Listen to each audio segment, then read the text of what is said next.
I've got a guest joining me in the studio. My question to you is, how far have you gone to ensure that your mum or dad got the right care for their dementia? 0300 200 40 41. Tell me what you've done. How did you do it? Because with me in the studio is an Essex man who changed career to set up a new home care business to help look after his elderly father and others in the North Essex area. His name is Peter Flannery. He's on the Sadie 9 show on BBC Essex right now. Thanks for coming in to see us, Peter. And I do believe that you may now be an Essex man, but you were, of course, an Irish man. Yes, happy St Patrick's Day, Sadie. Happy St Patrick's Day. How marvellous. Don't worry, I won't make you sing or do a dance or Thank anything. goodness. Okay. Yeah, I don't think your listeners could stand it. I don't know, actually. They've got pretty thick-skinned, my lot. But anyway, so Peter, take me back to the start. Tell me what happened to your dad. My dad contracted vascular dementia a number of years ago and has just been gradually getting worse. It's not a very, very serious situation, but one that demanded a little bit more time spending with him and so on and so forth, which was really the major motivator behind me looking to do something more locally. How did the vascular dementia come about? He had a little mini stroke a number of years ago, which sort of triggered it, and then it's sort of got progressively worse, but not accelerated. Right. So you looked into some form of care for him, did you? Some help? Yeah, he was in hospital after collapsing a while back, and he had some re-enablement care at home. And it was during that time that I just thought, what I needed to do for the future, really, regarding his care. And that's really what got me thinking about what I was going to do. Because this is a condition which gets worse. It's not going to get better, is it? It's a chronic condition. It's going to get worse. It's going to lead to full-on dementia at some point, isn't it? Well, it can do. It goes differently with different people, of course. But yes, it's a disease of the brain, really. And, it's one of the things I had to start doing was understand it and how to deal with him. And living with dementia is challenging, but it can be done, and particularly if your loved ones and people around you understand you and how to deal with it. Well, that's the thing, isn't it? It's the understanding, isn't it? Now, most people would say at this point, OK, we need to get care in because we're going to need some help here and we need to know that they're safe, and they do that. You decided to go a step further, didn't you? Yeah. Well, I come from a staffing services background. I'd done that for a very long time, but I was commuting quite a lot, so 3 to 4 hours a day. To see your dad or commuting working? To work. Right, okay. So which left me very little time at home and that side of things. So I was looking to start something more locally. I had no idea what I was going to do at that time. And I came across an opportunity, which was to start a care business using a brand called Right at Home, which is, so I looked into it, spent a lot of time researching the market and so on, and I just felt it was really timely. I had the situation with my father, this opportunity came along, and I decided that the two matched really well. So it matched my interests, matched my passion, and enabled me to do both. And also your expertise in dealing with people and so on and so forth. So what was the next step? So the next step for me really was to go and meet the people at the Right at Home, the master franchisor and so on and so forth, which I did, researched the business, and started getting my own personal development in place. So went through some intensive training, got a lot of background, and then worked out how I was going to start this business in Colchester, and what it took to get Care Quality Commission registration and so on and so forth, which is challenging and detailed, but the support from the business at Right at Home was fantastic in terms of enabling me to do that. Right. It's so interesting, isn't it, that something like this has led on to a change of career for you, which is probably better for you than your travelling one, But looking at it as a business as well, you've got bills to pay, so this has got to be a business. Yes. Must have been a bit scary. Very scary. It's quite a high investment to do it properly, which we've done. So putting things on the line again at the tender age of 50. A little bit scary. A little bit scary. Most people are sort of thinking, well, I'll sort of start slowing down now. And I don't like living in tents. So, so it is, but...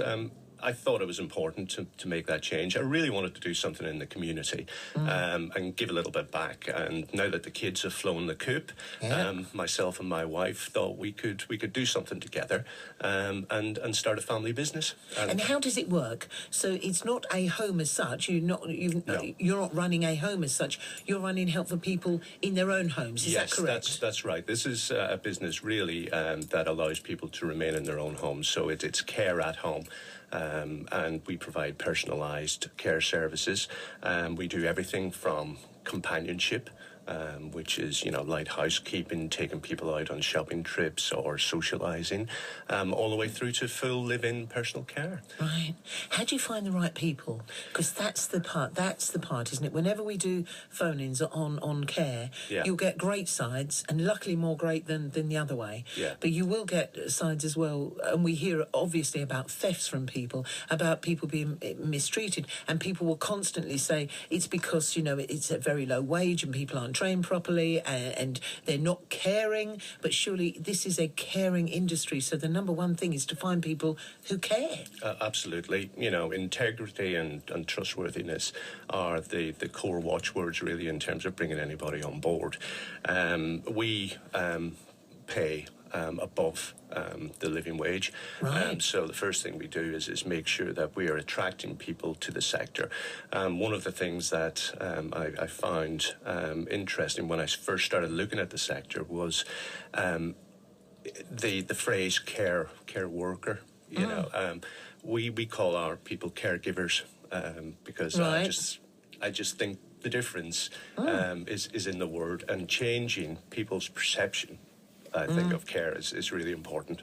Oh, very much so. We have a loved one who's in a home, and all the family got together and searched out every home and went to every home in the area, and we all went to it at different times. We went to different homes at different times because we were all so, oh my goodness, we know that she would never have wanted to be in a home, but there was no option for us at the time. But we all went, and the thing that we all found, and we all sort of sat down, we said, what did you think of this one? What did you think of that one? I went at 12 in the morning, I went at 7 in the evening, I went at 2 o'clock, and we went through them all. And the one that the whole family sort of settled on was the one that gave care.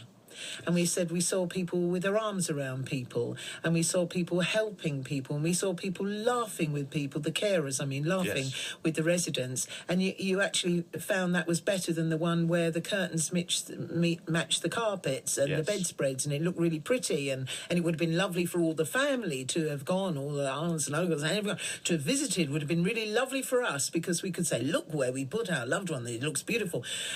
But actually, when it came to care, that was what we wanted. We wanted that arm around. We wanted that thought that someone was going to give love as well as giving, just care. Yeah. And one of the things that we do, Sadie, when we're interviewing people is we put them through full psychometric testing, competency. Really? Yeah. Just to try to get an understanding of the person themselves, what's made them who they are today, because that's the real important thing. People have got to want to do it, and all sorts of people can be great caregivers, and it's being able to attract those sorts of people and to work with them that I'm looking forward to. Then maybe you've had to find care for your loved one. How did you do it? It could really help someone else who may be facing this situation right now and thinking, what on earth do I do next? 0300 200 40 41. With me in the studio is Peter Flannery. He's on my show right now, and he actually he changed career to set up a new home care business to help look after his elderly father and others in the North Essex area. We're hearing how he did it. We've heard why he did it. We're hearing how he did it as well. And interestingly, through the news there, through the song there, we were having a chat, and you told me the things that you'd done to be able to understand the world of dementia. Tell us. Well, I first contacted the Alzheimer's Society to become a dementia friend, and then I... What does that entail, Peter? Well, it entails really just a little bit more understanding of how people live and cope with dementia, but particularly giving information to people who deal with people who are living with dementia, and giving them that little bit of understanding of how people act and behave and so on and so forth. And I just found it really interesting, which then allowed me to go on and do some dementia champion training. So I can now provide information sessions to loved ones. I put all my care staff through it. Do you? Yeah. Because I went on the virtual dementia tour. Did you do that one? Yes, I did. It really is fascinating. Once you get an insight into it, it's wonderful. And the people at the Alzheimer's Society are just fantastic. So, because they want you to understand, don't they? Yes, they do. Because once you understand, then you don't get cross at people, and you learn how to deal with it more, don't you? And it's not so hurtful. No, absolutely. And, people think that there might be 1 in 3 people over the age of 65 that are going to be living with dementia.